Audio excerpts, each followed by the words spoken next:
For the first time in a month, we finally have a game.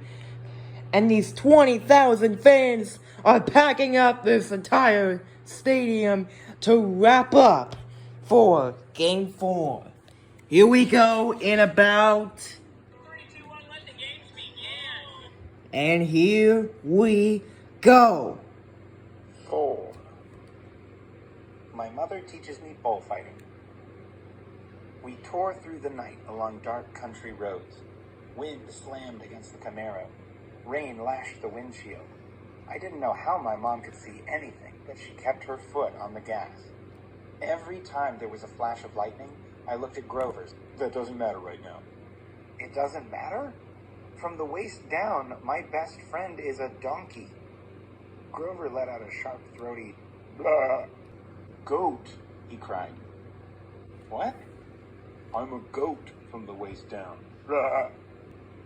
Blah," Grover bleated. "Percy," my mom said, "there's too much to explain and not enough time. We have to get you to safety." "Safety from what? Who's after me?" "Oh, nobody much," Grover said, obviously still miffed. "You meant you, as in me." "I meant you like someone, not you." "Boys," my mom said. She pulled the wheel hard to the right, and I got a glimpse of a figure she'd swerved to avoid, a dark, fluttering shape now lost behind us in the storm. "What was that?" I asked. "We're almost there," my mother said, ignoring my question. "Another mile. Please, please, please." Everybody in this building is praying for his mother. Praying for them. Where there was. Please I found get myself it. leaning forward in the car, anticipating, wanting us to arrive. Outside, nothing but rain and darkness. The kind of empty countryside you get way out on the tip of Long Island. I thought about Mrs. Dodds and the moment when she changed into the thing with pointed teeth and leathery wings. My limbs went numb from delayed shock. She really hadn't been human. She'd meant to kill me. Then I thought about Mr. Brunner and the sword he had thrown me. Before I could ask Grover about... Please, but no more. Grover Underwood, keeper, Half-Blood Hill, Long Island, New York. 800-009-0009. Not funny. Stop laughing. The roof had cracked open like an eggshell and rain was pouring in. Lightning. That was the only explanation. We'd been blasted right off the road. Next to me in the back seat was a big, motionless lump. "Grover!" Then he groaned. "Food." Another flash of lightning. And through the smoking hole in the roof, I saw the tree she meant. A huge White House Christmas tree-sized pine at the crest of the nearest hill. "That's the property line," my mom said. "Get over that hill and you'll see a big farmhouse down in the valley. Run and don't look back. Yell for help. Don't stop until you reach the door." "Mom, you're coming too." What? Her face was pale, her eyes as sad as when she looked at the ocean. "No," I shouted. "You are coming with me. Help me carry Grover."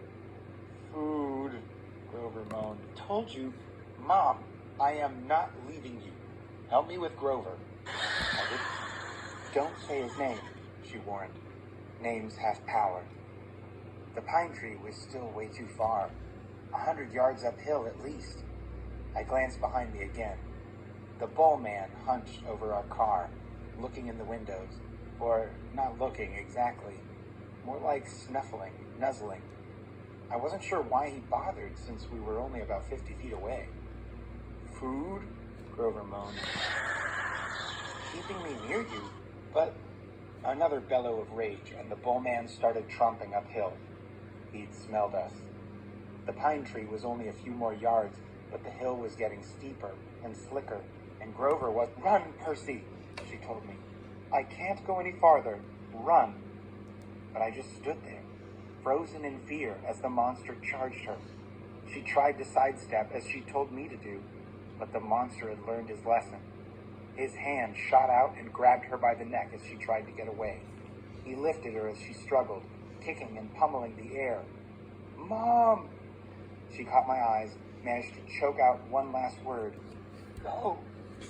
Then, with an angry roar, the monster closed his fists around my mother's neck, and she dissolved before my eyes, melting into light, a shimmering golden form as if she were a holographic projection. A blinding flash, and she was simply gone. No!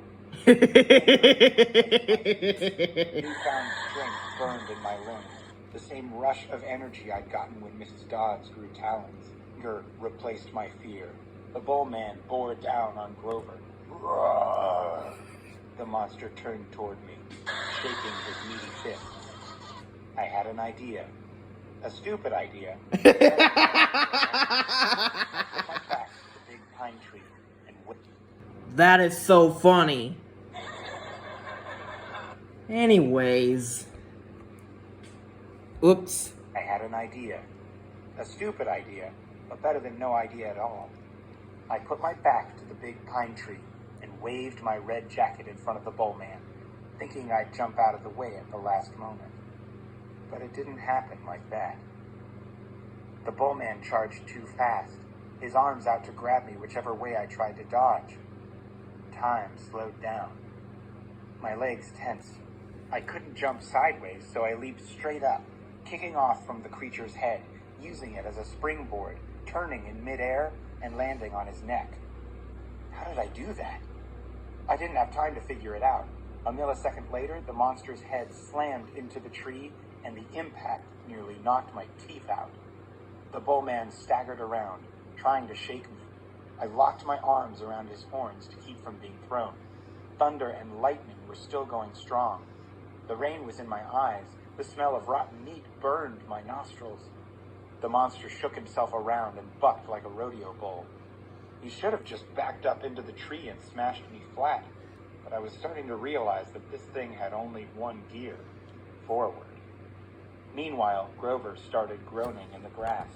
Food, Grover moaned. I was crying, calling for my mother, but I held on to Grover. That is only 7 minutes long. That's a short ride. And guess what? Great Grover's lost! Their first loss of the season! That's okay. We're gonna do it in Game 5. And it's time for... Fails guaranteed to make you laugh. But there's a US flag in the way. It doesn't matter? From the waist down, my best friend is a donkey. Grover let out a sharp, throaty blah, blah. Narrower road, racing past darkened farmhouses and wooded hills, and pick your own strawberries. Grover! As in me. I meant you like someone, not you. Another mile. Please, please, please. Before I could ask Grover about that, he was a big, motionless lump. Grover! Then he groaned. Food. Another flash of lightning. No, I shouted. You are coming with me. Help me carry Grover. Food, Grover moaned. Oh, Mom, I am not leaving you. Help me with Grover. Food, Grover moaned. I didn't have time to figure it out. A millisecond later, the monster turned toward me. Meanwhile, Grover started groaning in the grass. Food, Grover moaned.